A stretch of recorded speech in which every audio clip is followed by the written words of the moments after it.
Just kidding, it's not. It's actually the naturally aspirated version. I can tell by the rims. This is one of my better races I've ever done on El Capitan. It's not, isn't my best? We'll see. I mean, this car here, this Corvette, this was banging in Gran Turismo 3. It was awesome. I'm glad to have him back, and I found two of them. This one's naturally aspirated, just in case, because I thought this was really the replay viewer. I selected my first Corvette GS replay that I saved to play, and it didn't play that one first. I don't understand this game sometimes. So comments about this car. When compared to the supercharged version, this one makes more horsepower, noticeably more, like 70 more at the rear wheels, and I believe 6 foot-pounds of torque less. Overall, it's a little bit harder to drive, though. I mean, I put on all the right upgrades for the naturally aspirated tune, and I put on a limited silver differential because before it was having some trouble putting the power down. It doesn't have trouble stopping, though, just like the Corvette Grand Sport supercharged. It is amazing in the turns. Look at this thing go. Hoo-ah! I'll shut up and let you listen to the music in the engine for a little while.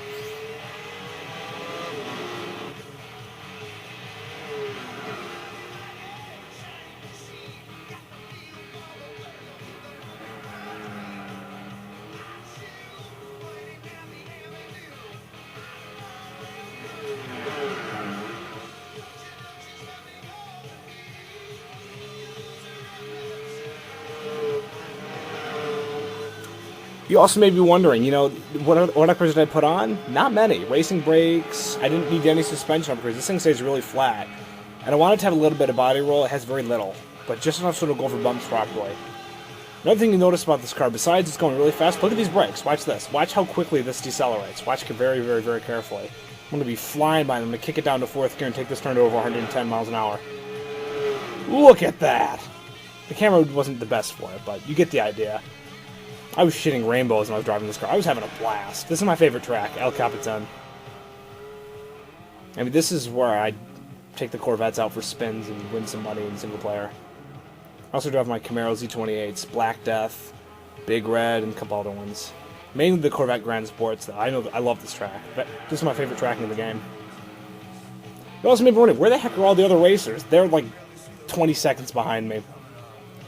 You also saw early on I veered off to the left at the very beginning of the race. That's how I would pass everybody up, because there was a Viper GTS and a Viper SRT10, neither of which had very good acceleration off the line because they couldn't put the power down very well. Unlike my Corvette Grand Sport, which did a remarkable job. It didn't have the traction control coming out very much at all. Thank you, limited sub-door differential. Hard on the brakes. Here I screw up a little bit, though. If you saw it from the first person, I veered off to the right a little bit too far. Third lap is my best. This one, I complete this lap in, I believe, 1 minute and 58 seconds, and then the third lap, the last lap, I do it in 1 minute and 54, which is unbelievably fast. I was so happy. Because I had my doubts with the naturally aspirated version. I'm thinking, well, wouldn't its power delivery be a little bit coarse? Not really. It puts the power down really well. Not as well as I'd like, but heck of a lot better than I thought it would be. Also notice the rims, I put on C5 series rims, so to differentiate it from my supercharged version. Otherwise, I couldn't really tell, unless I looked at the horsepower and torque figures. I'll shut up and let you listen to the car music now. For a little while.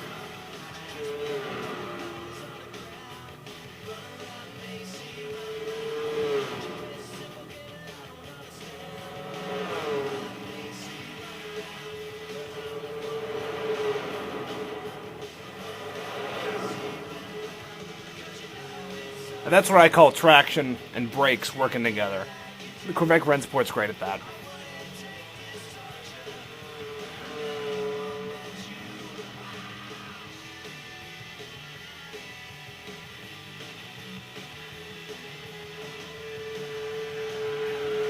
What's also nice about this car, not only are its brakes really good, they're not overly front biased. I mean, I love the Mustang Cobra R. That's another next replay video I'm going to put up here after these two Corvette replays. But the Mustang Cobra R, it dives forward consistently with its brakes, and it's by default it's too heavy for the brakes to be of any use. I had to do, I think, 2 levels of rate reduction so the car would be reasonably light. That took a while. I only had to put 1 level weight reduction for the Vette, because it's made of fiberglass. It's not very heavy to begin with. Hard on the brakes, and hard on the gas, and she's gone. God, that car's fine. I can just watch this car race around for hours. I don't know if you guys can. This will be a nice test video for you.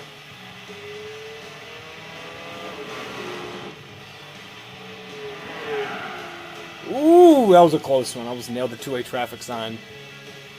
That could have been very bad indeed.